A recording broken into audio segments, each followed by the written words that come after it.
ഒരു മെയിൻ റോഡിലേക്ക് ദയവായി ഇങ്ങനെ ചുമ്മാ ഇൻഡിക്കേറ്റർ ഇട്ട് കയറി വരരുത്. അതിലൂടെ പോകുന്ന വാഹനങ്ങൾക്ക് പോകാൻ അവസരം കൊടുത്തിട്ട് നിങ്ങൾ ഇൻഡിക്കേറ്റർ ഇട്ടിട്ട് പതിയെ കയറി വരിക. എന്നിട്ട് പുള്ളി തലയാട്ടിയിട്ട് എന്നോട് പോയിക്കോളാൻ. ശരി, പോയേക്കാം.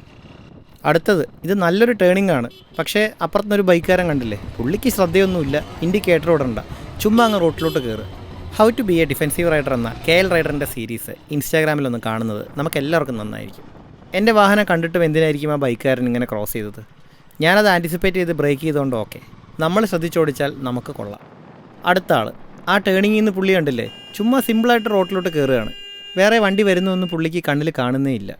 ചിലപ്പോൾ പുള്ളിയുടെ ആങ്സസ്റ്റേഴ്സ് സംഭാവന ചെയ്ത റോഡായിരിക്കും ഇത്. എൻ്റെ സഹോ, പിന്നീന്ന് ഹോൺ അടിച്ചതിന് എന്നോട് ക്ഷമിക്കൂ. ഈ ഓട്ടോറിക്ഷയെ ഞാൻ ഓവർടേക്ക് ചെയ്ത് മുന്നോട്ട് പോകുന്നുണ്ട്. അവിടെ ഒരു കാറ് നിർത്തിയിട്ടുണ്ട്. ഞാൻ പക്ഷേ അതിൻ്റെ പിന്നിലൊരു വണ്ടി കാണുമെന്ന് ആൻറ്റിസിപ്പേറ്റ് ചെയ്ത് ഹോൺ അടിച്ചു. കണ്ടോ, ഒരു ചേട്ടൻ അതിൻ്റെ ഫ്രണ്ടിലുണ്ട്. സിഗ്നലാണ്, വണ്ടി എല്ലാവരും നിർത്തിയിട്ടിട്ടുണ്ട്. പക്ഷേ ഈ ഓട്ടോ ചേട്ടന് പോകാനൊരു ഇത്തിരി തിരക്ക്. ഇപ്പോൾ സിഗ്നൽ വിട്ടു. ഞാൻ വണ്ടി മുന്നോട്ടെടുത്തു.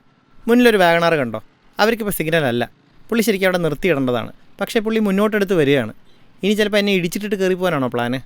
ഞാൻ വണ്ടി മുന്നോട്ടെടുക്കാൻ ശ്രമിക്കുമ്പോൾ പുള്ളിയും വണ്ടി മുന്നോട്ടെടുക്കുന്നുണ്ട്. സിഗ്നൽ ഉണ്ടെങ്കിലും ഞാൻ മുന്നോട്ട് പോകാൻ പാടില്ലായിരുന്നു, അല്ലേ? ഒരു വാഹനം ഓടിക്കൊണ്ടിരിക്കുമ്പോൾ ടേൺ ചെയ്യണമെന്നുണ്ടെങ്കിൽ ഇൻഡിക്കേറ്റർ ഇട്ടാൽ മാത്രം പോരാ. വണ്ടി റോഡിൻ്റെ മധ്യഭാഗത്തേക്ക് പതിയെ കൊണ്ടുപോയി ബാക്കിൽ നിന്നും വണ്ടികളൊന്നും വരുന്നില്ല എന്ന് ഉറപ്പാക്കുക. കൂടാതെ ഇൻഡിക്കേറ്റർ ഇട്ടിരിക്കണം, എന്നിട്ട് വേണം ടേൺ ചെയ്യാനായിട്ട്. ഈ ഓട്ടോറിക്ഷ ഉണ്ടോ, ചുമ്മാ ഇൻഡിക്കേറ്റർ ഇട്ട് പുള്ളി അങ്ങ് ടേൺ ചെയ്യണം. ഞാൻ പുള്ളി ടേൺ ചെയ്യുമെന്ന് ആൻറ്റിസിപ്പേറ്റ് ചെയ്തുകൊണ്ട് മാത്രം വണ്ടി ബ്രേക്ക് ചെയ്ത് നിർത്താൻ സാധിച്ചു. അടുത്തതായിട്ട് ഓവർടേക്ക് ചെയ്യാനുള്ള ചെറിയൊരു ടിപ്പാണ്. മുന്നിൽ പോകുന്ന കാറുകാരൻ ചെറിയൊരു വാഹനം കാണുമ്പോഴേക്കും ബ്രേക്ക് ചെയ്യുന്നുണ്ട്. എന്താണ് അതിൻ്റെ ആവശ്യമെന്ന് എനിക്ക് മനസ്സിലാവുന്നില്ല. അതുപോലെ വളരെ വൈഡായിട്ടാണ് പുള്ളി ഓവർടേക്ക് ചെയ്യുന്നത്. ഇത്തരത്തിലുള്ളൊരു വാഹനത്തിനെ നമ്മൾ ഓവർടേക്ക് ചെയ്ത് പോകുന്നതായിരിക്കും എപ്പോഴും നന്നായിരിക്കുക. പക്ഷേ ഓവർടേക്ക് ചെയ്യുന്നതിന് മുമ്പ് നമ്മൾ റൈറ്റ് സൈഡിലേക്ക് ചെറുതായിട്ടൊന്ന് മൂവ് ചെയ്തിട്ട് വാഹനങ്ങളൊന്നും വരുന്നില്ല എന്നുള്ളത് ഉറപ്പുവരുത്തുക. കൂടാതെ റിയർ വ്യൂ മിറർ ചെക്ക് ചെയ്ത് നമ്മുടെ തൊട്ടുപുറകെ വേറെ വാഹനമൊന്നും ഇല്ല എന്നും ഉറപ്പുവരുത്തുക. ഇവിടെ ഞാൻ ഗിയർ ഒന്ന് ഡൗൺ ചെയ്തു, ത്രോട്ടിൽ കൊടുത്തു, സേഫായിട്ട് ഓവർടേക്ക് ചെയ്യാൻ സാധിച്ചു. നമ്മുടെ കയ്യിലുള്ള വാഹനത്തിൻ്റെ പെർഫോമൻസും അതിലുള്ള നമ്മുടെ കോൺഫിഡൻസുമാണ് നമ്മുടെ ഓവർടേക്കിങ്ങിനെ എപ്പോഴും സപ്പോർട്ട് ചെയ്യുക. അതുപോലെ മുന്നിൽ കാണുന്ന ഈ ടേണിംഗ് എടുക്കാനായിട്ടും ഞാൻ വണ്ടി സ്ലോ ഡൗൺ ചെയ്ത് ഗിയർ ഡൗൺ ചെയ്യുന്നുണ്ട്. അതിനുശേഷം ത്രോട്ടിൽ കൊടുത്തിട്ട് കയറി പോകുന്നുണ്ട്. ഇത്തരം അവസരങ്ങളിൽ ഗിയർ ഡൗൺ ചെയ്യുക വഴി വണ്ടി ഒന്നുകൂടെ ബെറ്ററായിട്ട് നമുക്ക് കൺട്രോൾ ചെയ്യാൻ സാധിക്കും.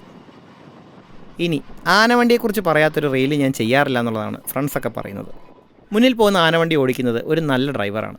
അദ്ദേഹം ഇൻഡിക്കേറ്റർ കൃത്യമായിട്ടിട്ട് വണ്ടി ഒതുക്കിയാണ് ബസ് സ്റ്റോപ്പിൽ നിർത്തിയിരിക്കുന്നത്. മറ്റു വണ്ടികൾക്ക് പോകാൻ ഒരു തടസ്സവും. അടുത്തതായി ലേണേഴ്സൊക്കെ എടുത്ത് വണ്ടി ഓടിക്കാൻ പഠിച്ചുകൊണ്ടിരിക്കുന്ന ആൾക്കാർക്ക് വേണ്ടിയാണ്. മുന്നിൽ കണ്ടോ, ഒരാൾ ഡ്രൈവിംഗ് പഠിച്ചുകൊണ്ടിരിക്കുകയാണ്. നമ്മൾ ഇത്തരം വണ്ടിയുടെ പിറകിൽ ചെന്ന് ഹോൺ അടിച്ചിട്ട് അവരെ പാനിക് ആക്കരുത്. ഞാൻ പകരം എൻ്റെ വണ്ടി സ്ലോ ഡൗൺ ചെയ്തു. എനിക്ക് ഓവർടേക്ക് ചെയ്യാനുള്ള ഓപ്ഷൻ എത്തിയ സമയത്ത് ഞാൻ ചെറുതായിട്ടൊന്ന് ഹോൺ മുഴക്കിയ ശേഷം വണ്ടി ഓവർടേക്ക് ചെയ്ത് കയറിപ്പോയി. അപ്പോൾ വീണ്ടും കാണാം.